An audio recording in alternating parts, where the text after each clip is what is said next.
नमस्कार दोस्तों, INC TV पर आपका स्वागत है। एक खबर सुप्रीम कोर्ट की तरफ से आई है जो आप सबको पता है। जो बात आज दिल्ली की तारीख में हर किसी के दिल दिमाग में है, उसकी जुबान दी है सुप्रीम कोर्ट के माननीय मुख्य न्यायाधीश एनवी रमन्ना ने। उन्होंने क्या कुछ कहा है और उस पर कांग्रेस की क्या प्रतिक्रिया रही है, वो बताने से पहले मैं आपको फिल्म शोले के एक खास सीन की याद दिलाना चाहता हूँ। याद कीजिए फिल्म का वो सीन जिसमें गब्बर का चेला कालिया जय और वीरू से हारकर वापस गब्बर के पास पहुंचता है। गब्बर उसे सजाए मौत का फरमान सुनाता है, धांसू डायलॉग बोलता है, अब तेरा क्या होगा कालिया। कालिया रहम की भीख मांगता है, सरदार मैंने आपका नमक खाया है। गब्बर जवाब देता है, तो अब गोली खा। कालिया गब्बर के हाथों गोली खाकर मारा जाता है। इस सीन को थोड़ा और विस्तार दिया जाए। जरा सोचिए, अगर वो कालिया जय वीरू या ठाकुर के हाथों में पड़ जाता तो उसका क्या होता। गोली उसे वहां भी खानी पड़ती। मरना उसे गब्बर के हाथों में भी था, ठाकुर के हाथों में भी। क्यों? क्योंकि उसका रास्ता गलत था। वो अन्याय, अत्याचार और आक्रमणकारी व्यवस्था के साथ था। आपने देखा, तभी यह हश्र हुआ। कल्पना के इस संसार से निकलकर अब चलिए कड़वी हकीकत की दुनिया में। जी, आपको ले चलते हैं थोड़ी कड़वाहट की ओर। इस दुनिया की हकीकत से रूबरू कराया है देश के मुख्य न्यायाधीश एनवी रमन्ना साहब ने। दिल्ली में आयोजित एक सम्मेलन में उन्होंने क्या कहा? उन्होंने कहा कि देश की जांच एजेंसियों को उन्होंने उस वक्त संबोधित किया और कहा, अक्सर जांच अधिकारी हमारे पास शिकायत लेकर आते हैं कि शासन में बदलाव के बाद उन्हें परेशान किया जाता है। अब आप अपने आप को सत्ता से जोड़ने करने की कोशिश करते हैं तो आपको परिणाम भुगतने होंगे।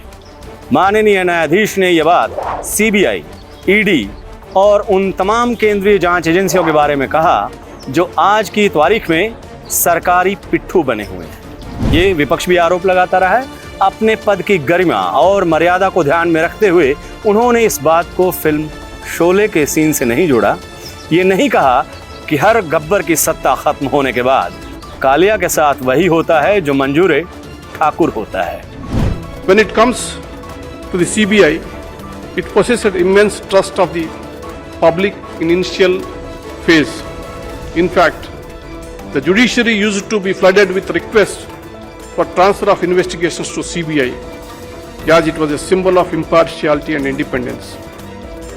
Whenever the citizenry doubts the skill and impartiality of its own state police, they sought investigation by CBI, as they wanted justice to be done.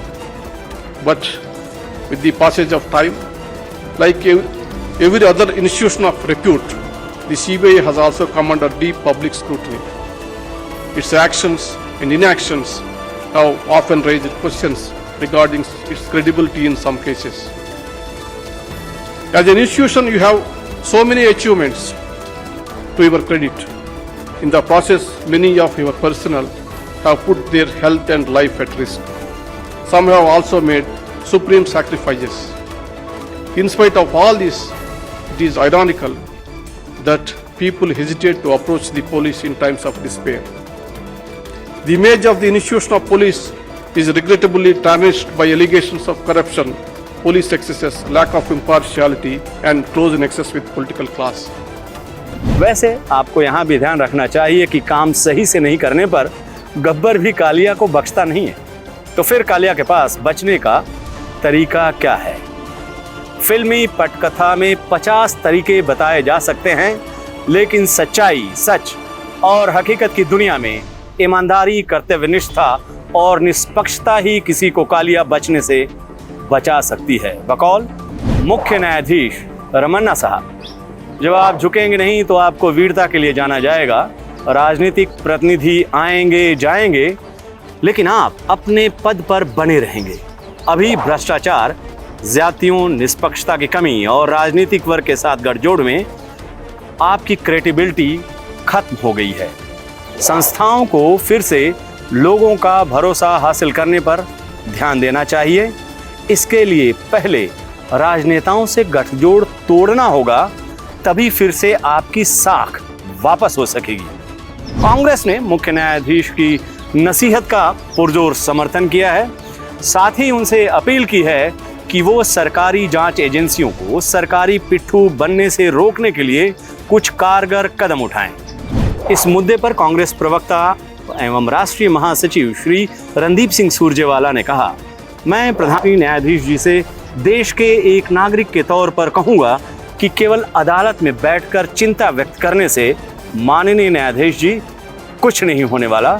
जब तक प्रधान न्यायाधीश संज्ञान लेकर संवैधानिक शक्तियों जो उच्चतम न्यायालय के पास है उनका इस्तेमाल कर सरकार के इन पिट्ठुओं पर कानून और संविधान का अंकुश नहीं लगाएंगे तो ऐसी बातें करना व्यर्थ है।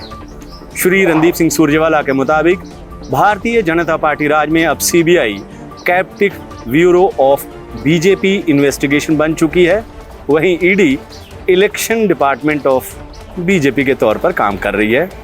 सुरजेवाला ने आयकर विभाग को भारतीय जनता पार्टी के विरोधियों की प्रताड़ना का झुंझुना बताया है। सीबीआई अब captive bureau of BJP investigation है। अपने जिस विरोधी पर चाहेंगे वो छोड़ देंगे। ईडी क्या है? Election department of BJP. Income tax क्या है? भारतीय जनता पार्टी के विरोधियों की प्रताड़ना का एक झुंझुना। तो सीबीआई, ईडी और इनकम टैक्स अब मोदी सरकार के पिट्ठू बन गए हैं और भारतीय जनता पार्टी की फ्रंटल ऑर्गेनाइजेशंस हैं। अब यहाँ लाख टके का सवाल, इस समस्या का परमानेंट सॉल्यूशन क्या है? देश के मुख्य न्यायाधीश ने अपनी बात रख दी है। मैंने आपको कालिया, गब्बर और ठाकुर की कहानी सुना दी है। अब बारी आपकी है, कुछ आप भी सुनाइए। आपकी बात और सुझाव के इंतजार में मैं आपका भूपेंद्र नारायण सिंह। नमस्कार।